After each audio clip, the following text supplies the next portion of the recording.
Section 13. If the Méséglise way was so easy, it was very different matter when we took the Guermantes way, for that meant a long walk, and we must make sure, first, of the weather. When we seemed to have entered upon a spell of fine days, when Françoise, in desperation that not a drop was falling upon the poor crops, gazing up at the sky, and seeing there only a little white cloud floating here and there upon its calm, azure surface, groaned aloud and exclaimed, "You would say they were nothing more nor less than a lot of dogfish swimming about and sticking up their snouts. Ah, they never think of making it rain a little for the poor labourers. And then, when the corn is all ripe, down it will come, rattling all over the place, and think no more of where it is falling than if it was on the sea." When my father's appeals to the gardener had met with the same encouraging answer several times in succession, then someone would say at dinner,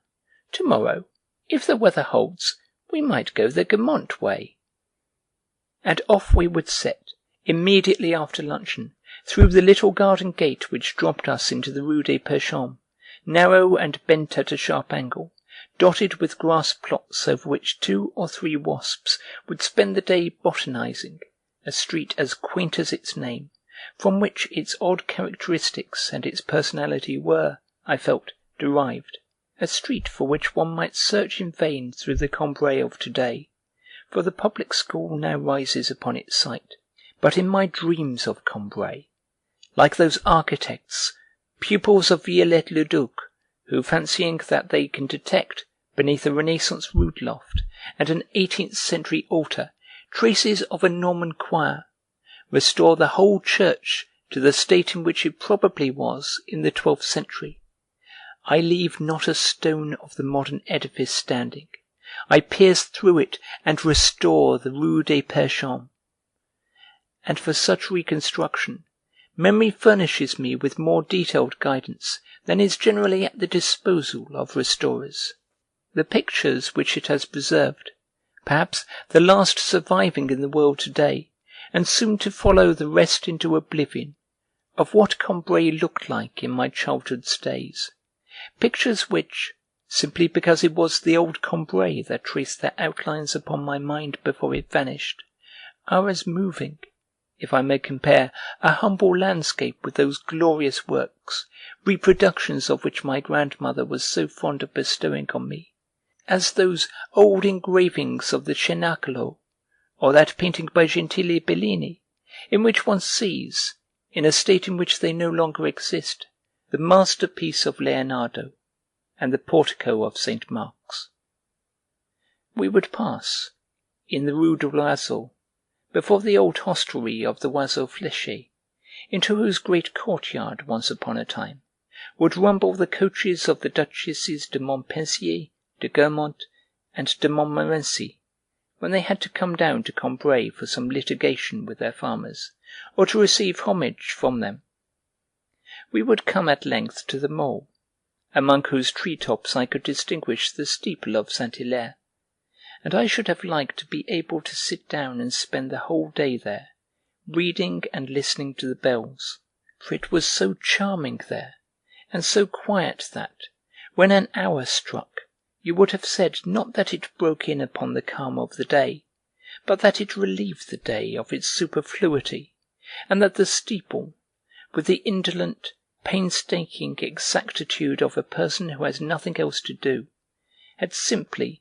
in order to squeeze out and let fall the few golden drops which had slowly and naturally accumulated in the hot sunlight, pressed, at a given moment, the distended surface of the silence. The great charm of the Guermantes way was that we had beside us, almost all the time, the course of the Vivonne. We crossed it first, 10 minutes after leaving the house, by a footbridge called the Pont Vieux, and every year, when we arrived at Combray, on Easter morning, after the sermon, if the weather was fine, I would run there to see, amid all the disorder that prevails on the morning of a great festival, the gorgeous preparations for which make the everyday household utensils that they have not contrived to banish seem more sordid than ever. The river flowing past, sky blue already between banks still black and bare, its only companions a clump of daffodils, come out before their time, a few primroses, the first in flower, while here and there burn the blue flame of a violet, its stem bent beneath the weight of the drop of perfume stored in its tiny horn. The pont vieux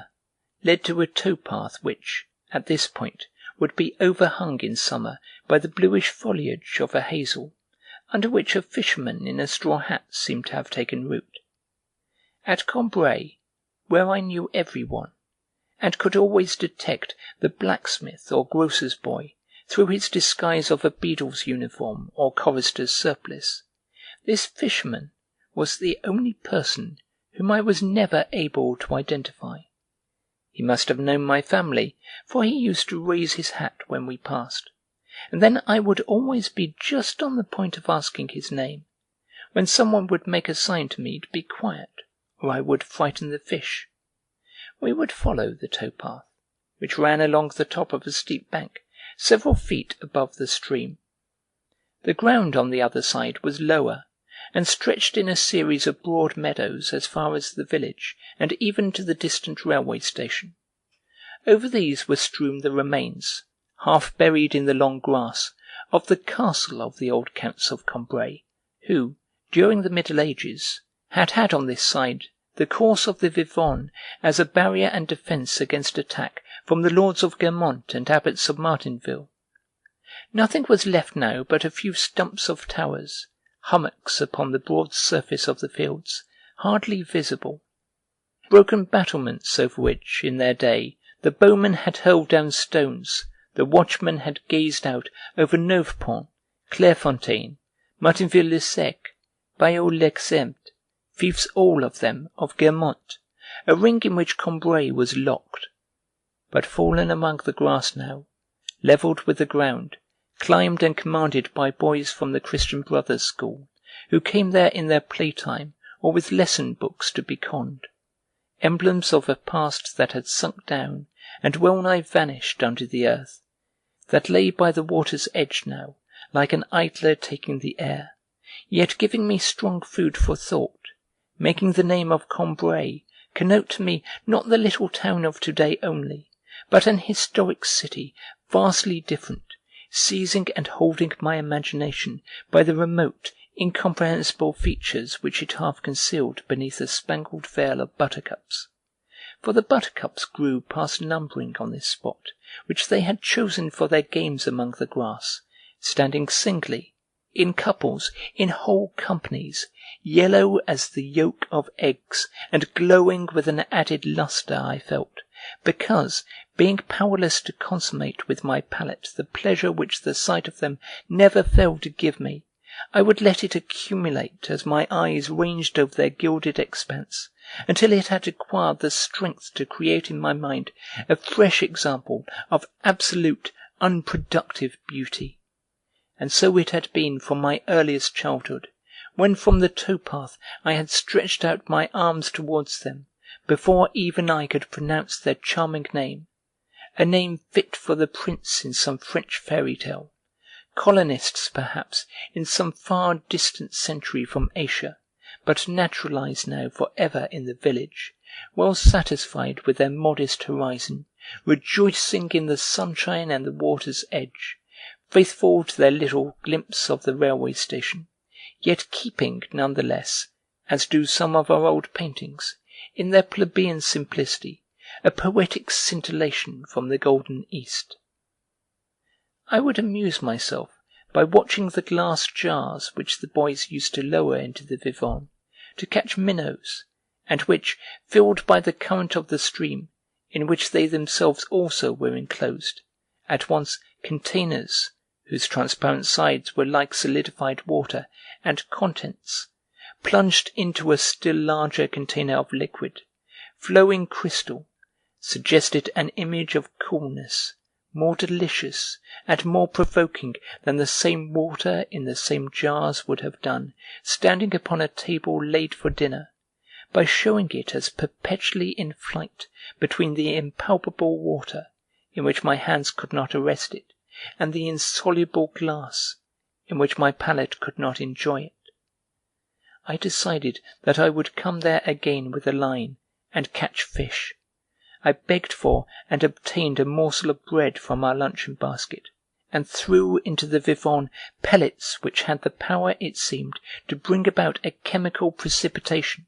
for the water at once grew solid round about them in oval clusters of emaciated tadpoles, which until then it had, no doubt, been holding in solution, invisible, but ready and alert to enter the stage of crystallization. Presently, the course of the Vivonne became choked with water plants. At first they appeared singly, a lily, for instance, which the current, across whose path it had unfortunately grown, would never leave at rest for a moment, so that, like a ferry-boat mechanically propelled, it would drift over to one bank only to return to the other, eternally repeating its double journey. Thrust towards the bank, its stalk would be straightened out, lengthened, strained almost to breaking point, until the current again caught it, its green moorings swung back over their anchorage, and brought the unhappy plant to what might fitly be called its starting point, since it was fated not to rest there a moment before moving off once again. I would still find it there, on one walk after another, always in the same helpless state, suggesting certain victims of neurasthenia, among whom my grandfather would have included my Aunt Leonie, who present, without modification, year after year, the spectacle of their odd and unaccountable habits, which they always imagine themselves to be on the point of shaking off, but which they always retain to the end. Caught in the treadmill of their own maladies and eccentricities, their futile endeavours to escape serve only to actuate its mechanism,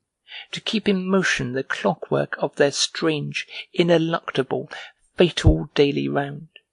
Such as these was the water-lily,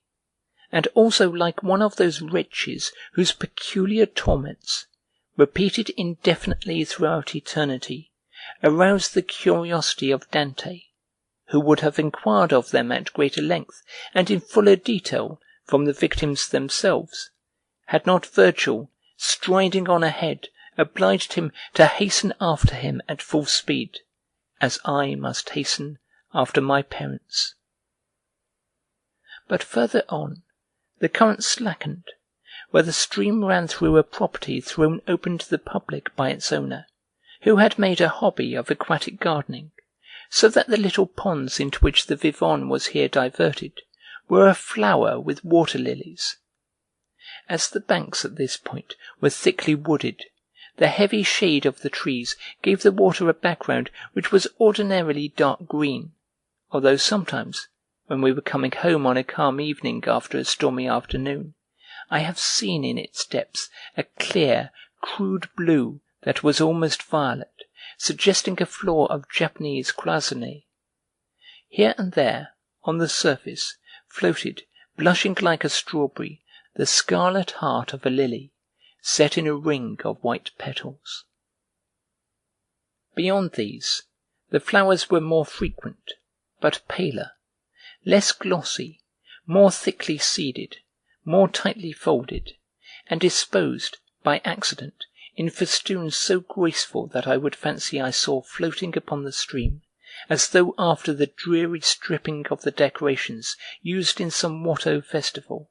moss-roses in loosened garlands. Elsewhere a corner seemed to be reserved for the commoner kinds of lily, of a neat pink or white like rocket flowers, washed clean like porcelain with housewifely care, while, a little further again, were others, pressed close together in a floating garden bed,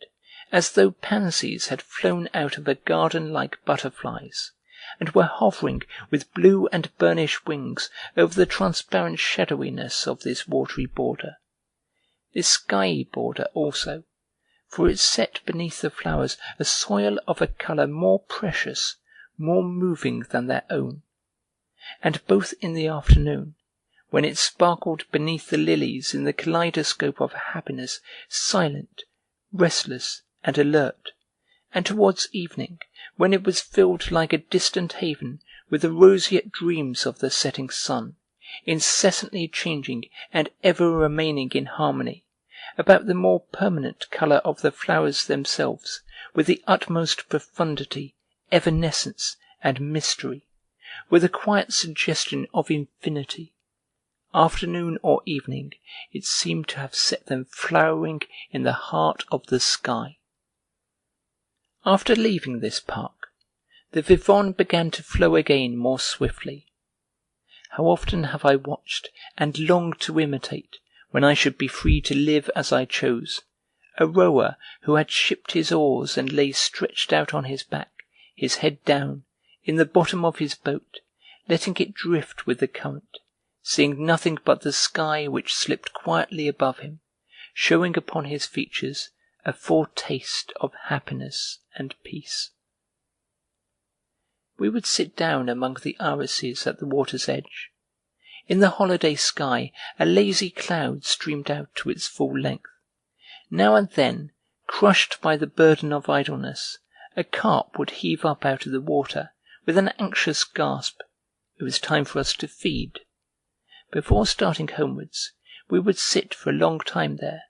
eating fruit and bread and chocolate, on the grass, over which came to our ears, horizontal, faint, but solid still and metallic, the sound of the bells of Saint-Hilaire, which had melted not at all in the atmosphere it was so well accustomed to traverse, but, broken piecemeal by the successive palpitation of all their sonorous strokes, throbbed as it brushed the flowers at our feet. Sometimes, at the water's edge and embedded in trees,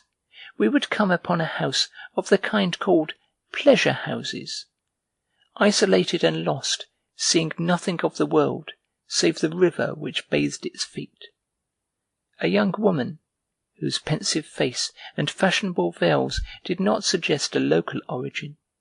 and who had doubtless come there, in the popular phrase, to bury herself, to taste the bitter sweetness of feeling that her name, and still more the name of him whose heart she had once held, but had been unable to keep, were unknown there,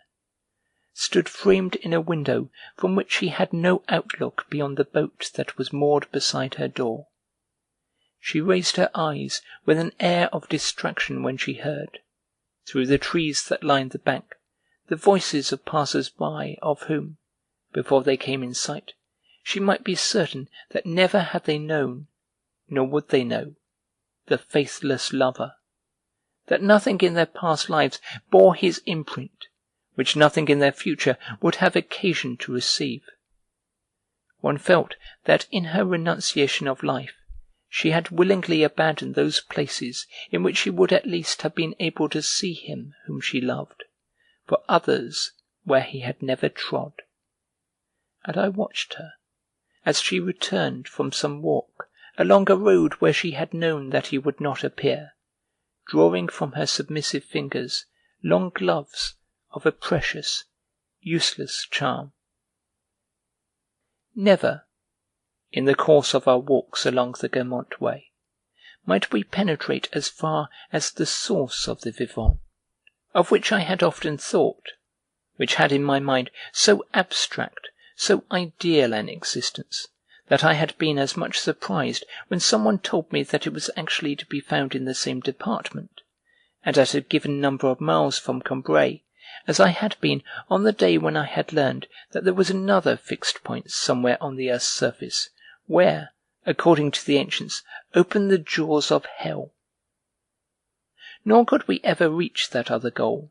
to which I longed so much to attain, Guermantes itself. I knew that it was the residence of its proprietors, the Duc and Duchesse de Guermantes. I knew that they were real personages, who did actually exist, but whenever I thought about them, I pictured them to myself either in tapestry, as was the coronation of Esther which hung in our church, or else in changing, rainbow colours, as was Gilbert the Bad in his window, where he passed from cabbage green, when I was dipping my fingers in the holy water stoup, to plum blue, when I had reached our row of chairs, or again altogether impalpable, like the image of Geneviève de Brabant, ancestress of the Guermantes family, which the magic lantern sent wandering over the curtains of my room, or flung aloft upon the ceiling. In short, always wrapped in the mystery of the Merovingian age, and bathed, as in a sunset, in the orange light which glowed from the resounding syllable "ont." And if, in spite of that, they were for me, in their capacity as a duke and a duchess, real people, though of an unfamiliar kind, this ducal personality was in its turn enormously distended, immaterialized, so as to encircle and contain that Guermantes, of which they were duke and duchess, all that sunlit Guermantes way of our walks, the course of the Vivonne, its water lilies and its overshadowing trees, and an endless series of hot summer afternoons. And I knew that they bore not only the titles of Duc and Duchesse de Guermantes, but that since the 14th century, when, after vain attempts to conquer its earlier lords in battle, they had allied themselves by marriage, and so become Counts of Combray, the first citizens consequently of the place, and yet the only ones among its citizens who did not reside in it, Comte de Combray, possessing Combray, threading it on their string of names and titles, absorbing it in their personalities, and illustrating, no doubt, in themselves that strange and pious melancholy which was peculiar to Combray. Proprietors of the town, though not of any particular house there, dwelling, presumably, out of doors, in the street, between heaven and earth, like that Gilbert de Guermantes, of whom I could see, in the stained glass of the apse of Saint-Hilaire, only the other side in dull black lacquer, if I raised my eyes to look for him when I was going to Camus for a packet of salt. And then it happened that, going the Guermantes way, I passed occasionally by a row of well-watered little gardens, over whose hedges rose clusters of dark blossom. I would stop before them, hoping to gain some precious addition to my experience, for I seemed to have before my eyes a fragment of that riverside country which I had longed so much to see and know since coming upon a description of it by one of my favourite authors. And it was with that story-book land, with its imagined soil intersected by 100 bubbling watercourses, that Guermantes, changing its form in my mind, became identified, after I heard Dr. Perspier speak of the flowers and the charming rivulets and fountains that were to be seen there in the ducal park. I used to dream that Madame de Guermantes, taking a sudden capricious fancy for myself, invited me there, that all day long she stood fishing for trout by my side, and when evening came, holding my hand in her own, as we passed by the little gardens of her vassals, she would point out to me the flowers that leaned their red and purple spikes along the tops of the low walls, and would teach me all their names. She would make me tell her, too, all about the poems that I meant to compose. And these dreams reminded me that, since I wished, some day, to become a writer, it was high time to decide what sort of books I was going to write. But as soon as I asked myself the question, and tried to discover some subject to which I could impart a philosophical significance of infinite value, my mind would stop like a clock. I would see before me vacuity, nothing, would feel either that I was wholly devoid of talent, or that, perhaps, a malady of the brain was hindering its development. Sometimes I would depend upon my father's arranging everything for me. He was so powerful, in such favour with the people who really counted, that he made it possible for us to transgress laws which Françoise had taught me to regard as more ineluctable than the laws of life and death. As when we were allowed to postpone for a year the compulsory repointing of the walls of our house, alone among all the houses in that part of Paris, or when he obtained permission from the minister for Madame Sazerat's son, who had been ordered to some watering place, to take his degree 2 months before the proper time, among the candidates whose surnames began with A, instead of having to wait his turn as an S. If I had fallen seriously ill, if I had been captured by brigands, convinced that my father's understanding with the supreme powers was too complete, that his letters of introduction to the Almighty were too irresistible for my illness or captivity to turn out anything but vain illusions, in which there was no danger actually threatening me, I should have waited with perfect composure the inevitable hour of my return to comfortable realities, of my deliverance from bondage or restoration to health. Perhaps this want of talent, this black cavity which gaped in my mind when I ransacked it for the theme of my future writings, was itself no more, either, than an unsubstantial illusion, and would be brought to an end by the intervention of my father, who would arrange with the government and with Providence that I should be the first writer of my day. But at other times, while my parents were growing impatient at seeing me loiter behind instead of following them, my actual life, instead of seeming an artificial creation by my father, and one which he could modify as he chose, appeared, on the contrary, to be comprised in a larger reality which had not been created for my benefit, from whose judgments there was no appeal, in the heart of which I was bound, helpless, without friend or ally, and beyond which no further possibilities lay concealed. It was evident to me then that I existed in the same manner as all other men, that I must grow old, that I must die like them,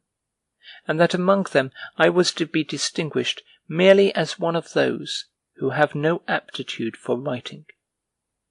And so, utterly despondent, I renounced literature for ever, despite the encouragements that had been given me by Bloch. This intimate, spontaneous feeling,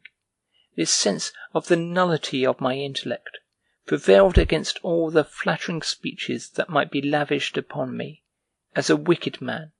when every one is loud in the praise of his good deeds, is gnawed by the secret remorse of conscience. One day my mother said, "You're always talking about Madame de Guermantes.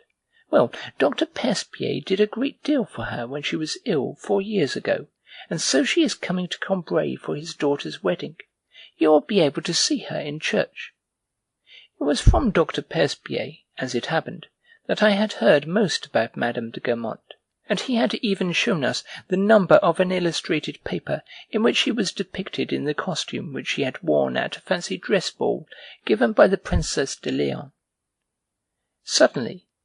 during the nuptial mass, the beadle, by moving to one side, enabled me to see, sitting in a chapel, a lady with fair hair and a large nose, piercing blue eyes, a billowy scarf of mauve silk, glossy and new and brilliant, and a little spot at the corner of her nose.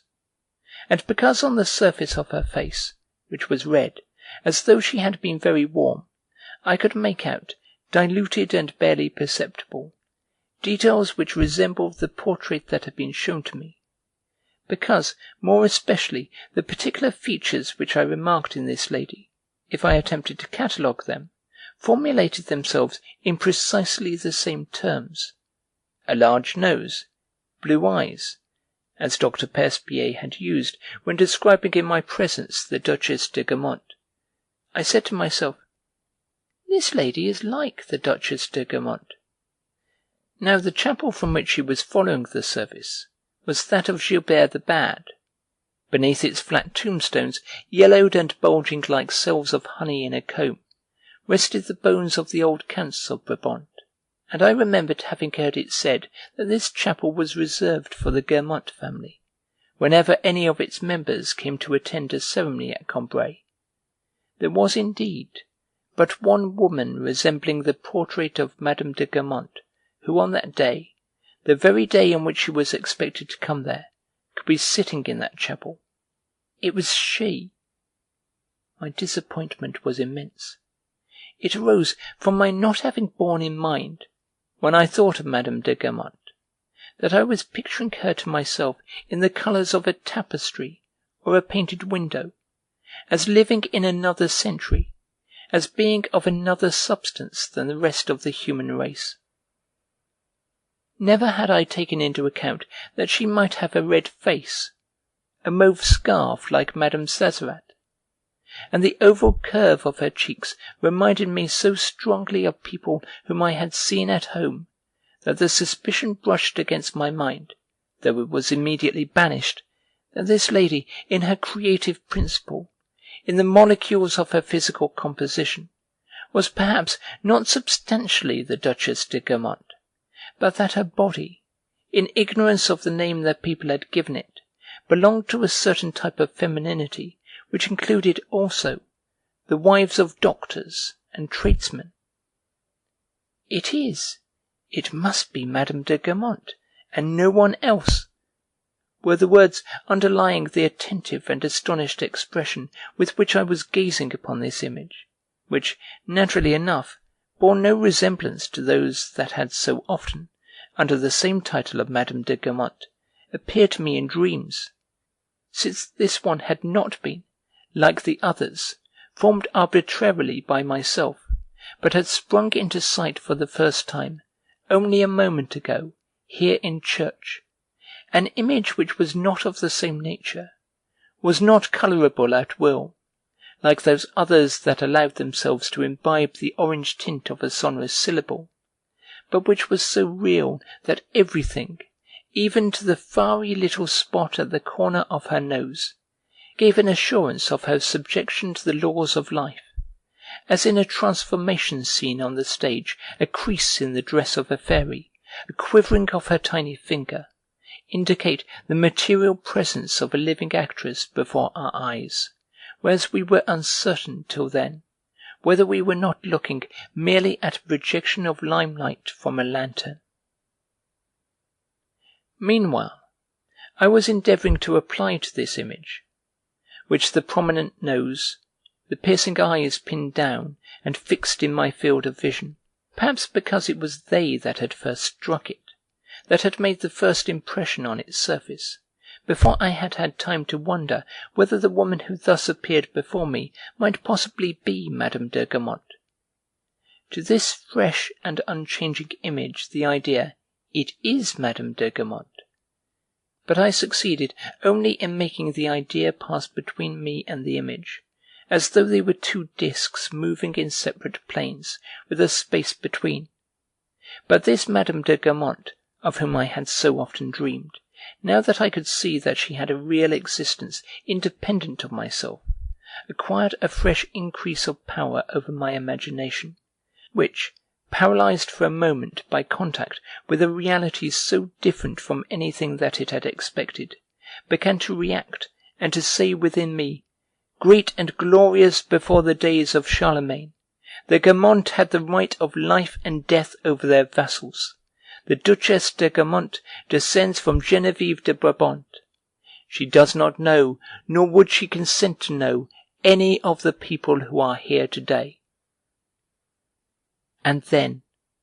O marvellous independence of the human gaze, tied to the human face by a cord so loose, so long, so elastic that it can stray alone as far as it may choose. While Madame de Guermantes sat in the chapel above the tombs of her dead ancestors, her gaze lingered here and wandered there,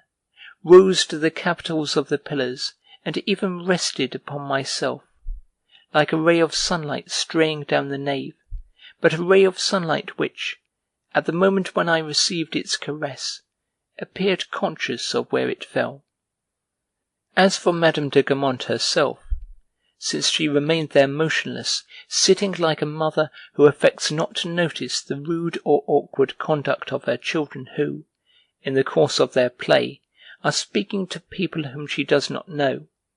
It was impossible for me to determine whether she approved or condemned the vagrancy of her eyes in the careless detachment of her heart. Section 13